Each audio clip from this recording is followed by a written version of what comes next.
Imagine a place where every known idea, discovery, theory, and story from every civilization was collected under one roof. A place where the world's greatest minds, mathematicians, scientists, philosophers, gathered not for fame, but to seek truth. Now imagine it gone, in flames, erased from history. This is the story of the Library of Alexandria, an ancient wonder not of bricks and marble, but of knowledge. And it's not just a story of a building. It's the story of humanity's greatest intellectual tragedy. How did it start? Who destroyed it? And more hauntingly, what do we lose? Let's travel 2,300 years back in time, to the shores of ancient Egypt, to uncover the story of a library so powerful, the world has never recovered from its loss.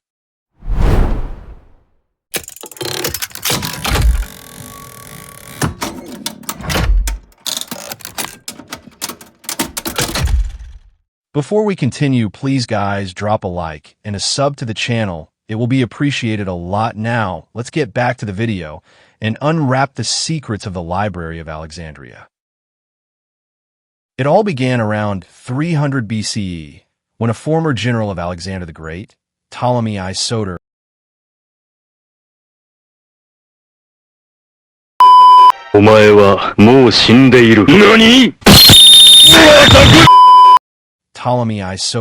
took over Egypt. Inspired by Alexander's dream of a unified world, he ordered the creation of something no one had ever attempted before: a universal library. The location? The city of Alexandria, named after Alexander himself, strategically located where Africa meets Europe and Asia.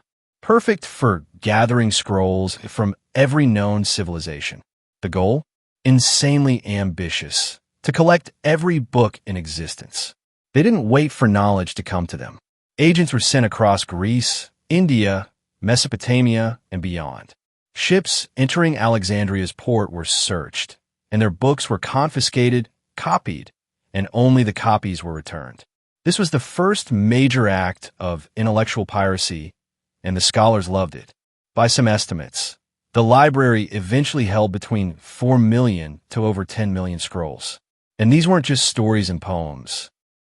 They were scientific treatises, philosophical arguments, mathematical formulas, anatomical records, and astronomical observations.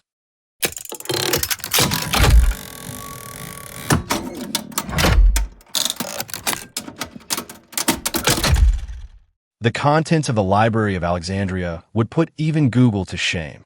From the works of Aristotle and Plato, to lost civilizations' medical knowledge, to Babylonian star charts, to Indian mathematics and early theories of physics, it was all there.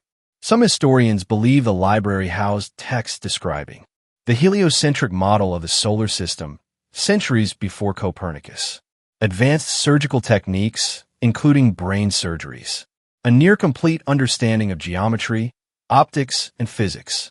And that's just what we think. The real tragedy? We don't even know what we lost. It's like deleting the hard drive of an entire civilization without ever seeing what was on it.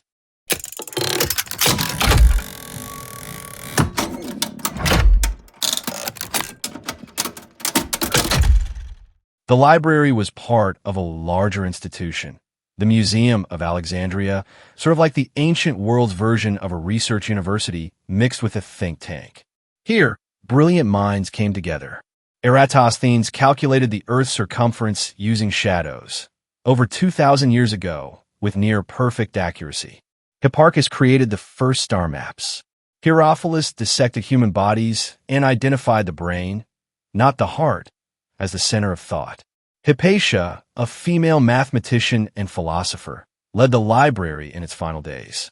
People came from all over the known world to study here. This wasn't just a building, it was the intellectual heart of the ancient world.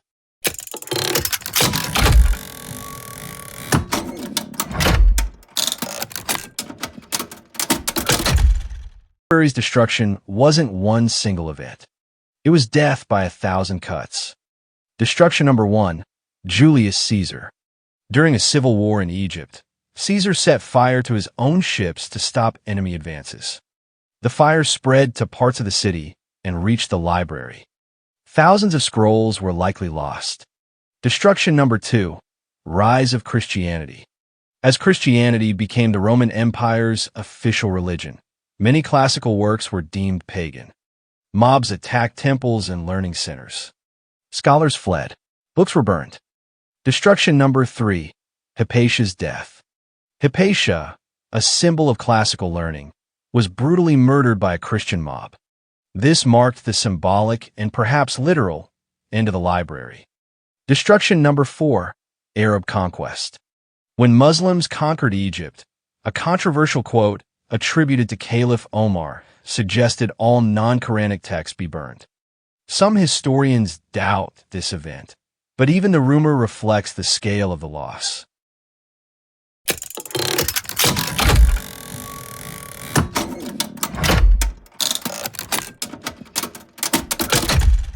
Those scrolls survived.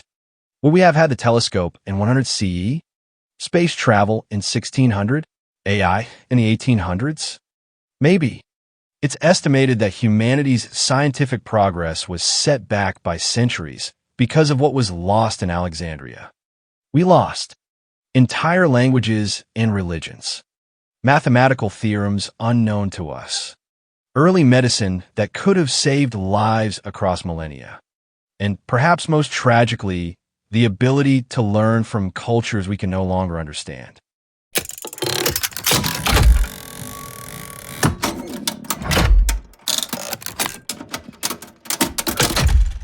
The Library of Alexandria reminds us that knowledge is fragile. It doesn't take much to destroy it, just ignorance, fear, and fire. Today, we live in an age where information is a click away. But we also live in an age where misinformation spreads faster than facts. If the library had survived, maybe humanity would be centuries ahead.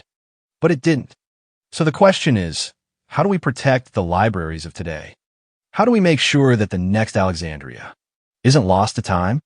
The library may be gone, but its spirit lives in every question we ask, every discovery we make, and every story we refuse to let burn. Enjoyed this dive into ancient mystery? Hit like, subscribe, and share this with your fellow knowledge seekers. Drop a comment.